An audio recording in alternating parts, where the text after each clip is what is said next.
The episode hasn't started yet, but there's one thing I really need to talk about as part of the predictions on this week's episode is with all these predictions coming down the pipeline from a lot of individuals, there's not a lot that we can be 100% certain of, but we know that rule changes came into effect in December of 2024. They continue to change, and that rule change is those 30-year amortizations, the insured cap being increased from 1 million to 1.5. And what we have been noticing in early 2025 so far, even clients that were in the process in 2024, is that this is a really enticing option. Taking a 30-year amortization with less than 20% down and being able to buy for over $1 million, especially for those who are qualified that have the capital, they have the capacity to do that. A lot of them are actually opting for these insured rates, these insured products. Yes, there's a premium being added for default insured programs. However, when they look at the interest rate, they look at the ability for them to get in, keep some money in hand. It is a big windfall for some Canadians, not for all, but for some. Now it's time for Finance Fridays.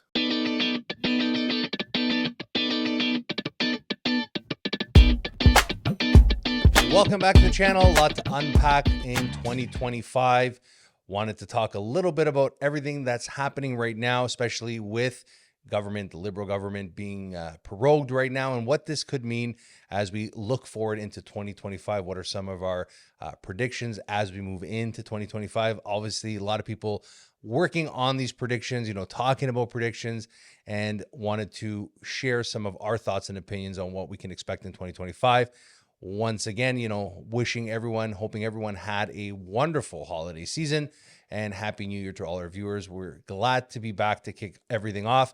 And what a way to kick things off, but with, Justin Trudeau, basically our prime minister resigning, and what this does to the entire Canadian population, to all of Canada. What does it mean for Canadians as we await the Liberals to select their new candidate, and basically holding Canada hostage right now until they can find the next replacement, and lots of replacements coming down the pipeline. But we'll talk a little bit more about what we can expect in 2025. So welcome back to the channel. If you have not subscribed, we invite you to subscribe to the channel. Make sure to leave your thoughts, questions, and concerns in the comment section below.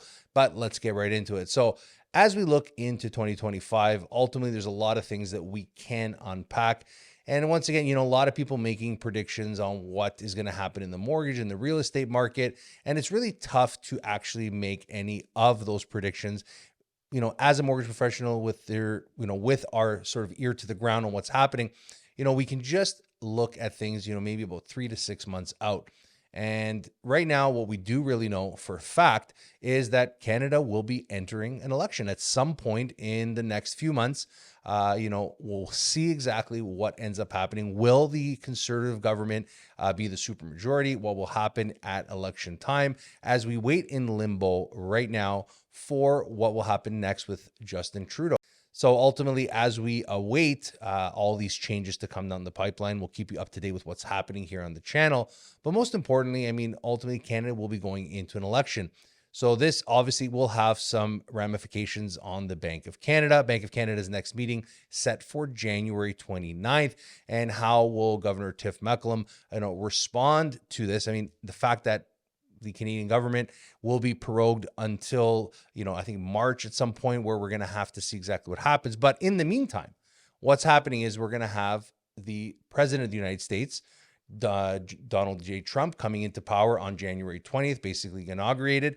And, one of his first mandates, one of his first action calls will be these tariffs. And this literally puts Canada in a very dangerous position, especially considering if he does actually follow through with that 25% tariff, that is obviously going to create more inflation here in Canada. We're going to be importing things at a higher, cost. That's exactly what could be happening. So are we going to have someone that's going to be able to represent Canada in a meaningful manner? I know that Pierre Poilievre, the potential leader of the new government here in Canada, obviously in the polls, very highly favored, has been in communication with Donald Trump.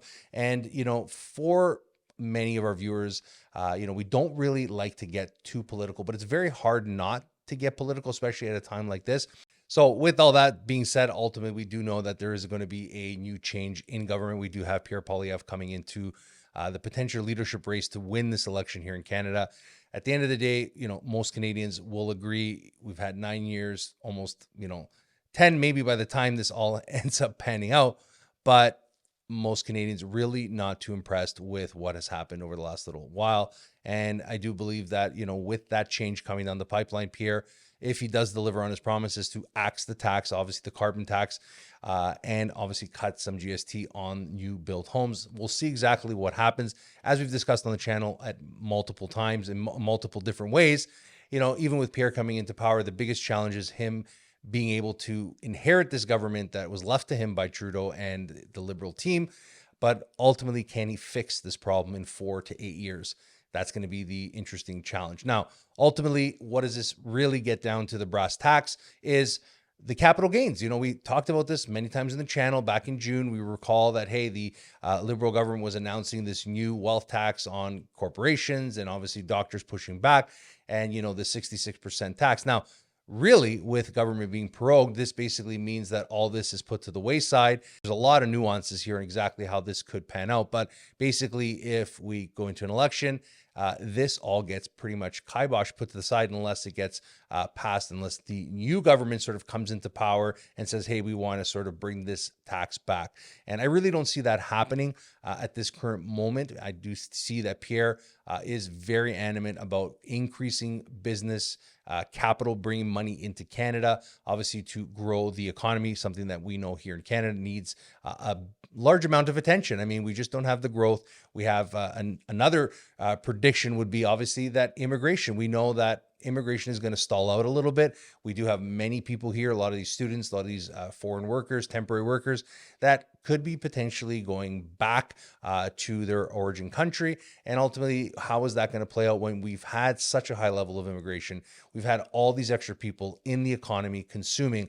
And when we start to see those people leave and pull back, ultimately that's going to have an impact on growth here in Canada. So that also means, we're seeing it happening firsthand. We're talking to a lot of our investor clients.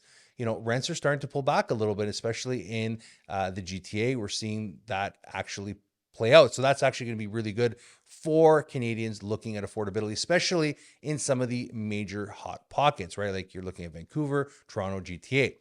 Ultimately, we know that there's a major problem in the condo space here in the GTA. And obviously, as part of our predictions, we're still seeing that that's going to be a major headwind for a lot of investors. Investors are not confident. They're not going to be wanting to go in there and purchase these particular units. I mean, let's just take a look at the bare facts. If it costs more to take out money, to borrow money from the banks, banks are not eager to lend it, and people are not willing, companies, developers, builders are not willing to pay the higher premiums, when they're accustomed to such lower rates that we've seen over the past little while.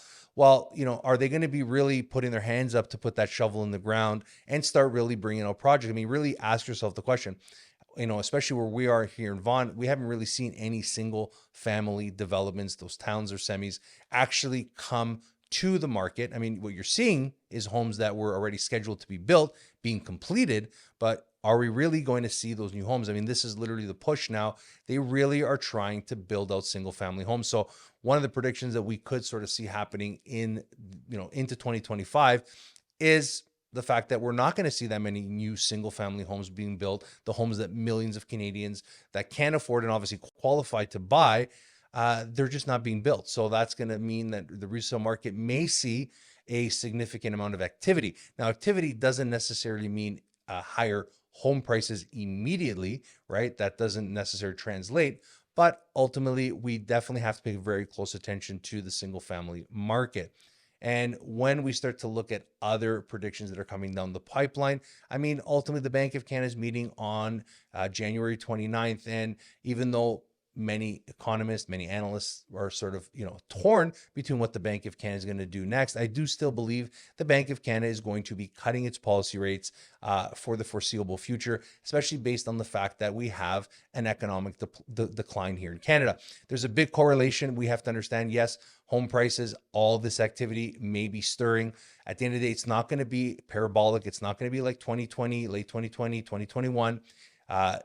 as unemployment continues to be a sore spot, as we start to see unemployment continue to rise, less jobs being created, I mean, there is a huge correlation between employment and buying a home. You're just not going to buy a home if your job is potentially on the line, right? It's just not a common sense thing to do. So we definitely have this dichotomy between people that have the qualification, have the down payment, are inheriting money. There's a lot of things that we're seeing happening right now. And obviously with the new president coming into power on January 20th, we have to see what's going to happen with the tariffs. We're going to have to see how the Bank of Canada on January 29th reacts to this. Are they going to be preemptive? Are they going to sort of say, hey, we have government being prorogued. We need to really start to figure out if we're going to continue to cut our policy rate in order to somehow bolster up the Canadian economy, bring in some capital. Maybe Tiff Macklem wants to keep his job because we remember that Pierre Poilievre really doesn't have a nice thing to say about the governor of the Bank of Canada, especially over the last little while. He was really under the limelight, especially when it came to what Pierre had to say about it. So these are some of the things that we're really seeing happening as far as the predictions as interest rates go. I mean, ultimately, we know the Bank of Canada, as I said, they're going to cut those policy rates. So variable might be the winning strategy. If you're coming up for mortgage renewal, there's about 100,000 mortgages coming up for renewal every single month in 2025. Huge year for renewals. A lot of individuals got in at a significantly low rate, and now they're going to be seeing some of those rates really potentially double from where they have been. So are we going to see mortgage delinquencies rise? Are we going to see some complications in the mortgage market? Are we going to see fixed rates come down? Ultimately, we have to see what happens and wait on what happens in the US, those treasuries. Are we going to see those actual treasuries, those yields impact the Canadian bond market? As you know, the Canadian bond, the 5-year Bank of Canada bond, just to put it simply, is the barometer for where fixed rate mortgages are headed. And right now they are holding steady in and around the mid 4s on an average for a 3 or 5-year product. And we'll be doing a mortgage rate update. I know we've been promising one, but it's been pretty volatile. It's been literally a big disconnect between what the posted rates are from the banks and what we're actually able to get as a discount behind the scenes. But for a lot of our clients who are looking at their mortgages, they are approaching it with a variable mindset, right? What is going to happen? And just to make sure, before we end off the video, I think it's really, really important if you are approaching mortgage renewal, number one, you need to speak to a mortgage professional, get the right advice that is geared and bespoke to you. And the other thing that you really need to consider is what do you think is going to happen in the Canadian economy? And, is a fixed rate or variable rate going to be the option? And number two, what type of variable rate are you chasing? Are you chasing one that has a static payment where that payment doesn't move?